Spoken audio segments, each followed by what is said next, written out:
CBS Young and The Restless spoilers full episodes. It seemed Patty wasn't alone in Genoa. She was there to find her family. But family who did she have? That alone was enough to unsettle Jack. But the truth behind Patty's appearance would be worse than anyone could imagine. For years, Jack had been receiving harassing messages from a strange woman. Could it be Patty? It was horrifying and incomprehensible. But had Jack ever met Patty before? Certainly not. Meanwhile, Jack told Diane that he had been tricked, drugged, and forced to do what Patty demanded. Family meant protection. Family meant loyalty. Family meant Patty could no longer act alone or on the fringes. Now she could have a foothold, and in Genoa, that could be more dangerous than money. The real shock came when that connection was revealed. Phyllis wasn't just another person caught in Patty's web. She was Patty's sister. Phyllis and Patty had never gotten along. They had vastly different perspectives, goals, and futures. So would they really hate each other? But this connection held a particularly cruel meaning for Jack. Phyllis had been one of the most complex forces in his life for years. She had been an ally, a source of chaos, a danger, an unexpected comfort, and at times, an unpredictable woman who destabilized everything around her. Knowing that Patty and Phyllis were related for Jack felt like a cruel twist of fate. It forced him to re-examine every memory, every moment of manipulation, every instinctive feeling that Phyllis and Patty shared, a certain intense recklessness. Suddenly, what had once seemed like mere coincidence began to resemble an inheritance. And then the image that truly pushed him to the brink appeared. Phyllis and Patty didn't meet with distance or hesitation. They ran into each other and embraced. That embrace spoke volumes, more than any words could express. There was recognition in it, but also relief, and something even darker, lurking beneath the surface, acceptance. Not the kind of acceptance a healing family finds after years of suffering, but the kind of acceptance two wounded women find themselves in each other. For a moment, the scene was almost unbearable. Patty, who had spent years living in obsessive despair, suddenly seemed anchored by the thought that someone in this city belonged to her. And Phyllis, always living with her own sharp edges, seemed to understand Patty in a way that terrified everyone around her. Jack's anger would flare up instantly and uncontrollably. He had spent too much of his life paying the price for Patty's instability, and he couldn't stand there and watch Phyllis welcome her as if it were an emotional reunion worth celebrating. That sight would make him feel trapped again, as if walls were closing in from all sides. To Jack, Patty was more than just a troubled woman from the past. She was a symbol of repeated intrusion, of manipulation, of being dragged into nightmares he never chose. Seeing Phyllis embrace that nightmare would be like betrayal piled on top of old wounds. It wouldn't matter if Phyllis had her own emotional reasons, her own history, her own instincts to protect her bloodline. In Jack's eyes, the line would be simple. Patty was dangerous. Anyone who sided with her became part of the danger. That's why Jack would explode. Not with cold sarcasm or restrained frustration, but with the rage of a man who felt the past was once again being used to stifle his future. He would look at Phyllis with disbelief and disgust, unable to understand how the woman he had known for so long could have a sister like Patty, and his reaction wouldn't be one of shock. The icy waters of Lake Michigan lapped aggressively against the wooden pylons of the Genoa City Marina, the rhythmic slapping sounding like a mocking applause in the dead of night. Patty Williams huddled behind a stack of rusted shipping crates, her breath pluming in the freezing March air. Her clothes were soaked through, clinging to her trembling frame, smelling of brine diesel fuel and the lingering intoxicating scent of Jack Abbott's cologne. She had just escaped the yacht. The sirens were already wailing in the distance, a mechanical chorus slicing through the heavy fog, signaling the chaotic aftermath of her desperate drug-fueled rendezvous. Diane Jenkins had found them. The screaming, the horror, the shattered look in Jack's eyes as the chemical haze began to lift, it was all etched into Patty's fractured mind like acid on glass. But she couldn't focus on Jack now. She couldn't focus on the police or the padded walls of the institution that surely awaited her if she was caught. She had a mission, a truth that had been burning a hole in her fragile psyche for weeks, a secret so monumental it threatened to rewrite the very foundation of Genoa City's elite. Shivering violently, Patty reached into the waterproof pocket of her stolen windbreaker and retrieved a cheap prepaid burner phone. Her fingers, numb and pale, fumbled over the keypad. She typed a single cryptic message, times, "I know the truth about Shirley. Meet me at the old Tanner warehouse off Route 31. Come alone or the Abbotts will burn. Asterisk." Across town, inside the dimly lit opulent bar of the Genoa City Athletic Club, Phyllis Summers sat nursing a neat glass of expensive bourbon. The amber liquid caught the low light, reflecting the fierce, calculating fire in her eyes. She was already drowning in her own chaotic orbit, battling Victor Newman over the Chancellor deal, trading threats, and trying to salvage her fractured relationship with her son Daniel. The sudden vibration of her phone against the mahogany bar jolted her. Phyllis read the text. Her manicured fingernails dug into the leather of her bar stool. Asterisk, Shirley. Asterisk, nobody invoked her mother's name. Nobody dared. 30 minutes later, the sleek black silhouette of Phyllis's car idled outside the abandoned Tanner warehouse. The building was a decaying relic of Genoa City's industrial past, its windows shattered, its brickwork swallowed by creeping ivy. Phyllis stepped out, her stilettos clicking sharply against the cracked asphalt. She pulled her silk trench coat tighter around her waist, her jaw set in a hard, unforgiving line. She pushed open the heavy iron door, the hinges screaming in protest. "All right, whoever you are," Phyllis's voice rang out, authoritative and dripping with venom, echoing off the cavernous, dust-filled walls. "You have exactly 1 minute to explain yourself before I call the police." From the dense shadows near a rusted conveyor belt, a figure emerged. Patty stepped into a shaft of pale moonlight filtering through the broken skylight. She looked like a ghost, her blonde hair matted and damp, her eyes wide, erratic, and swimming with unshed tears. Phyllis froze. The breath hitched in her throat.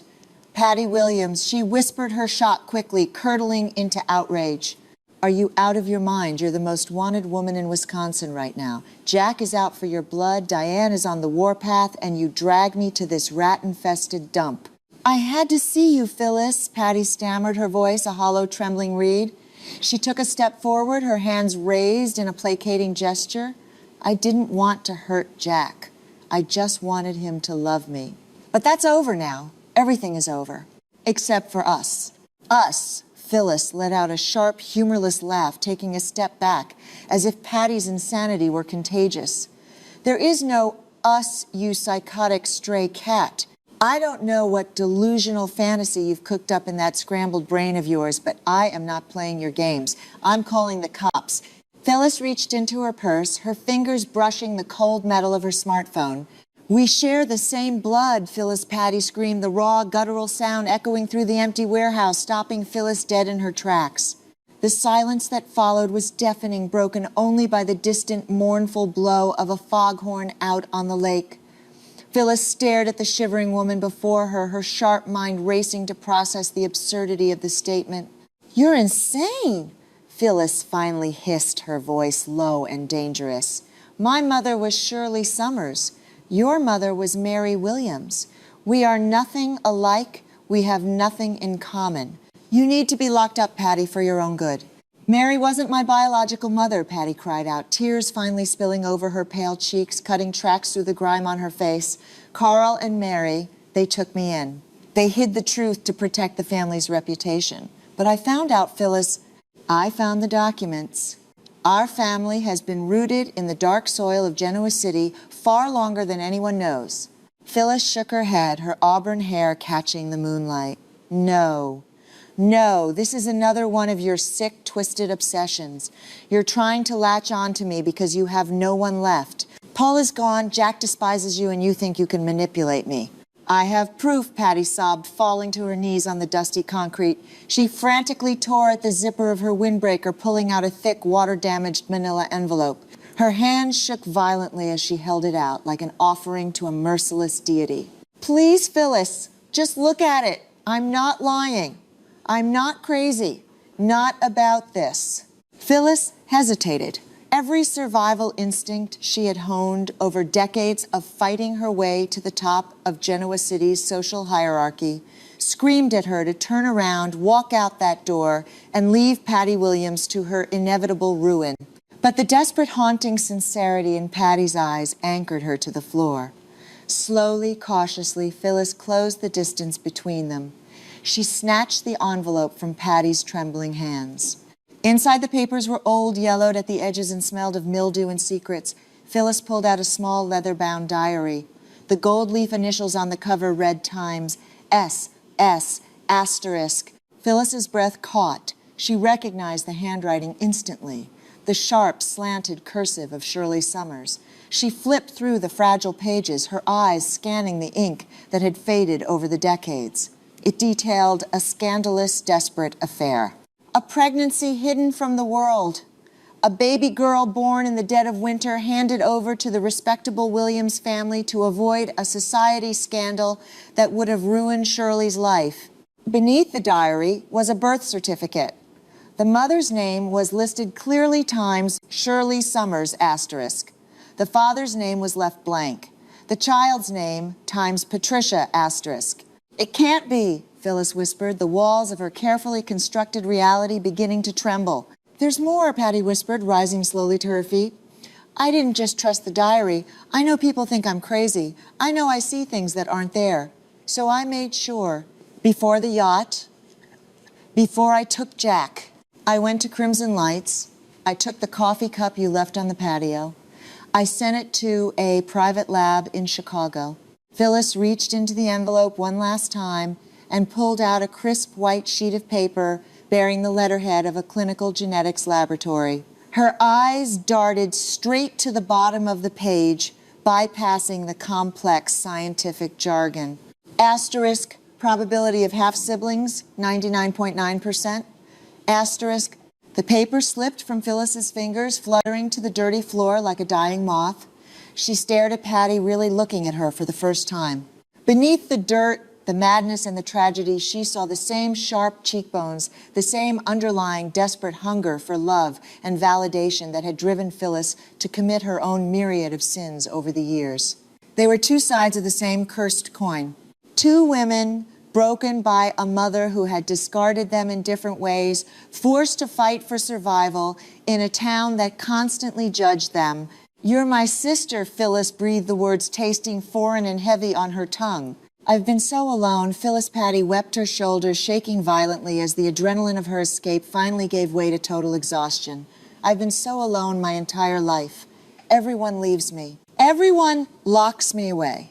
The icy, impenetrable fortress that Phyllis Summers had built around her heart cracked. The years of ruthless ambition, the bitter wars with Victor Newman, the constant struggle to protect Summer and Daniel, it all melted away in the face of this profound shared tragedy. With a choked sob, Phyllis stepped forward and wrapped her arms around Patty. Patty collapsed against her, burying her wet face into the luxurious silk of Phyllis's coat. The two sisters stood in the center of the ruined warehouse, clinging to each other as the weight of their shared tragic past crashed over them. In that embrace, a new, terrifying future opened up. They were no longer just the town pariah and the ruthless schemer. They were blood. And Phyllis Summers protected her blood with lethal force. Outside, the heavy fog rolling off the lake clung to the industrial district, masking the arrival of a silver Aston Martin. Jack Abbott slammed the car door, shut his face, a mask of pure, unadulterated fury.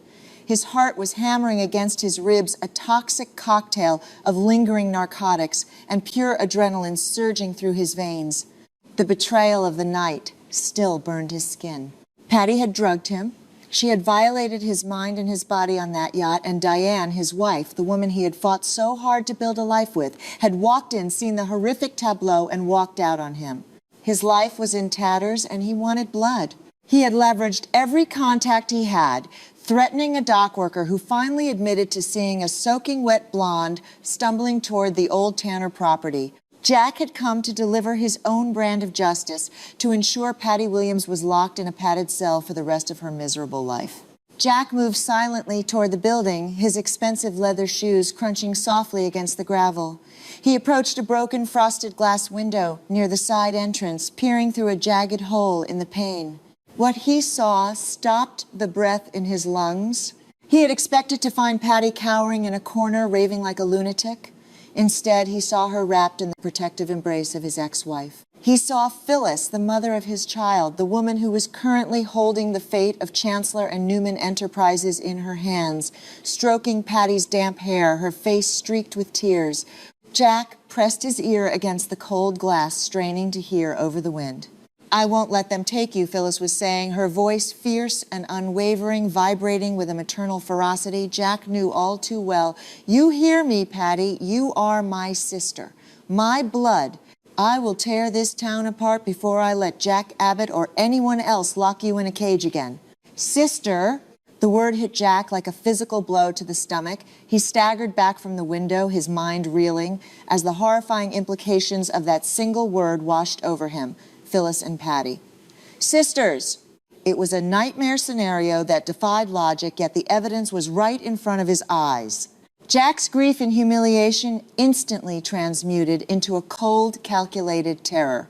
Phyllis was already a formidable, unpredictable adversary. She was currently holding the keys to a corporate empire, negotiating with Victor Newman, and wielding immense power in Genoa City. If she united with Patty, a woman who possessed a chaotic, violent unpredictability and a deep-seated obsession with Jack, the threat to the Abbott family would be catastrophic. They would be an unstoppable force of vengeance and manipulation. Jabot, his family, his very life could be dismantled by the combined wrath of the Summers sisters. The anger boiled over. Jack couldn't strategize from the shadows. He needed to confront this monstrosity right here, right now. He marched to the iron door and kicked it open with a deafening crash that sent a flock of pigeons roosting in the rafters, scattering into the night sky.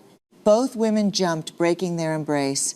Phyllis instantly stepped in front of Patty, her posture shifting from a comforting sister to a lethal predator in the blink of an eye. "Well, well, well," Jack sneered, stepping into the moonlight, his eyes blazing with a dangerous manic energy. "Isn't this a touching family reunion? I must have missed the announcement in the Genoa City Chronicle." "Jack," Phyllis warned, her voice dropping an octave cold and sharp as a scalpel, "you need to turn around and walk out that door. Right now." Or what Phyllis, Jack barked, closing the distance, his fists clenched so tightly his knuckles were white. He pointed a trembling finger at Patty, who was cowering behind Phyllis's shoulder. "That psychotic bitch kidnapped me. She drugged me. She destroyed my marriage tonight. And you're what? Comforting her, protecting her." "She is sick," Jack Phyllis countered, standing her ground, her chin tilted defiantly. "She needs help, not a witch hunt led by your bruised ego." "She belongs in a straitjacket," Jack roared, the echoes of his voice bouncing violently off the walls. "And if you think for 1 second I'm going to let her walk out of here, you're as crazy as she is. I'm calling the police. I'm calling Paul. I'm going to make sure she never sees the light of day again." Jack reached into his suit jacket for his phone, but Phyllis moved faster. "You make one call, Jack," Phyllis hissed, stepping directly into his personal space, her eyes locking onto his with terrifying intensity. "You dial 1 digit, and I swear to God I will personally see to it that every dirty, humiliating detail of what happened on that yacht is plastered on the front page of every tabloid in the country. I will spin it so beautifully the world will think you orchestrated the whole thing. You weren't just a victim, Jack. The drugs wore off, didn't they? You gave in. You slept with her. How is that going to look for the pristine moral CEO of Jabot Cosmetics?" Jack froze his hand, hovering inside his jacket. His jaw clenched so hard his teeth ground together. He looked at Phyllis, seeing the absolute ruthless certainty in her eyes. She wasn't bluffing. She never bluffed when it came to protecting her own. "You would destroy the father of your daughter to protect this Jack?" asked his voice, a venomous whisper, dripping with disbelief and disgust. "To protect my sister," Phyllis corrected him, emphasizing the word "like a weapon." "Yes. I would burn your entire world to the ground, Jack. Do not test me." Jack stared at the two women. The sheer gravity of their alliance settled over him like a suffocating blanket. He was outmaneuvered, at least for tonight. The drugs were still fogging his brain, and he knew he couldn't fight Phyllis in the mud and expect to come out clean. "This isn't over, Phyllis," Jack said, his voice dropping to a deadly quiet register. He slowly pulled his empty hand out of his jacket. "You think you can hide her. You think you can keep this a secret. You've just aligned yourself with a monster. And when she turns on you, and she will, don't come crying to me. I will protect my family from the both of you, whatever it takes."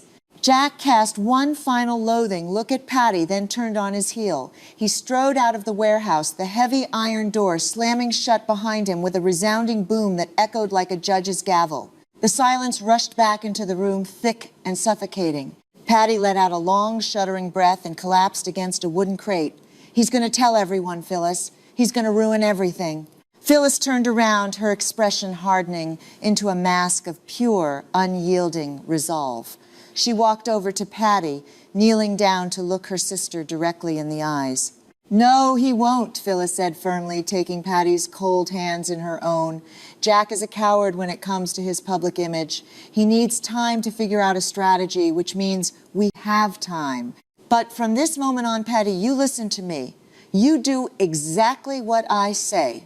We keep this identity secret from the rest of the world.